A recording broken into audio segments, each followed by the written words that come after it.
सिंध जे सकाफ़त सां हिकु भेरो ॿीहर रांदि खेॾी वई ऐं सिंधी अवाम जी दिल आज़ारी कई वई। अस्सलाम वालेकुम दोस्तो, तव्हां ॾिसी रहिया आहियो शोबीज़ न्यूज़ ऐं अॼोके हिन वीडियो में पाण ॻाल्हि कंदासीं हिकु अहिड़ी मॉडलिंग जी जेका अचण साण ई तमामु घणी तनक़ीद जो निशानो बणिजी वई ऐं सिंधी अवाम उन मॉडलिंग खे इंतहाई घटिया मॉडलिंग करार ॾेई छॾियो आहे। उन मॉडलिंग जी टीम में शामिल डायरेक्टर ऐं मॉडल वफा पप्पू सूमरो, मॉडल साइमा समूह, एडिटर रमीज़ अली सोलंगी, कैमरामैन खादिम फहीम। असल में दोस्तो ही मॉडलिंग ममताज मोलाई जे हिकु गाने ते कई वई आहे जंहिं जा बोल आहिनि हुजत कंदो आहियां प्यार जी।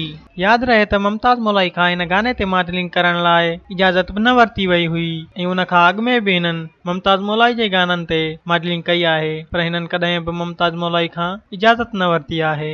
जॾहिं ही मॉडलिंग ममताज मोलाई ॾिठी त ममताज मोलाई जी तमामु घणी दिल आज़ारी थी ऐं ममताज मोलाई फौरन सोशल मीडिया ते अची हिकु वीडियो में चयो त हिननि खे मां सुञाणा बि नथो, ख़बर न आहे त ही केरु आहिनि ऐं न वरी हिननि मूंखां मुंहिंजे गाने ते मॉडलिंग करण लाइ इजाज़त वरिती आहे ऐं न वरी मां हिननि खे इजाज़त ॾिनी आहे। मां हिननि खे ॿुधाईंदो हलां त मीडिया ते अची सॼे सिंधी अवाम खां माफ़ी घुरनि, जेकॾहिं माफ़ी नथा घुरनि त मां हिननि ते केस बि दाख़िल करे सघां थो, छो त हिननि मुंहिंजी इजाज़त खां बग़ैर मुंहिंजे गाने ते मॉडलिंग कई आहे। उन खां पोइ वफा पप्पू सूमरे मीडिया ते अची सॼे सिंधी अवाम खां माफ़ी घुरी, पर सिंध दोस्त वकील पैनल जे अॻुवान सीनियर वकील आसिफ चांडियो पारां वफा पप्पू सूमरो जी माफ़ी मुस्तरद कंदे रमीज़ स्टूडियो जे मालिक रमीज़ अली सोलंगी, डायरेक्टर ऐं मॉडल वफा पप्पू सूमरो ऐं मॉडल साइमा समूह ते हाई कोर्ट लाड़काणू में आर्टिकल 199 तहत केस दाख़िल करे छॾियो आहे। सिंध जे सकाफ़त सां मज़ाक करे माफ़ी घुरण वारो सिलसिलो ख़त्म कंदासीं। अवाम जे एहसासनि सां खेॾींदड़नि खे कानून जे कटहरे में बीहारियो वेंदो।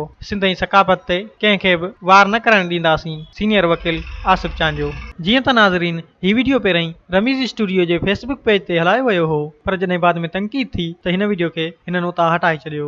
उमेद आहे दोस्तो ही त छा, पर अॼु खां पोइ केर बि सिंधी सकाफ़त सां रांदि खेॾण जी कोशिशि न कंदो। जेकॾहिं दोस्तो अॼु जो ही वीडियो तव्हांखे वणियो आहे त असांजे वीडियो खे लाइक कयो ऐं कमेंट में ज़रूरु ॿुधाईंदा त अॼु जो वीडियो तव्हांखे कीअं लॻो आहे ऐं जेकॾहिं असांजे चैनल ते नवां आहियो त असांजे चैनल खे सब्सक्राइब कयो ऐं गॾोगॾु घंटी जे निशान ते बि क्लिक कंदा त जीअं असां जॾहिं बि को नओं वीडियो अपलोड कयूं त उहो सभ खां पहिरीं तव्हां ताईं पहुची सघे। ॿिए वीडियो ताईं ॾींदा पंहिंजे दोस्त खे इजाज़त। सिंध सलामत, साथ सलामत।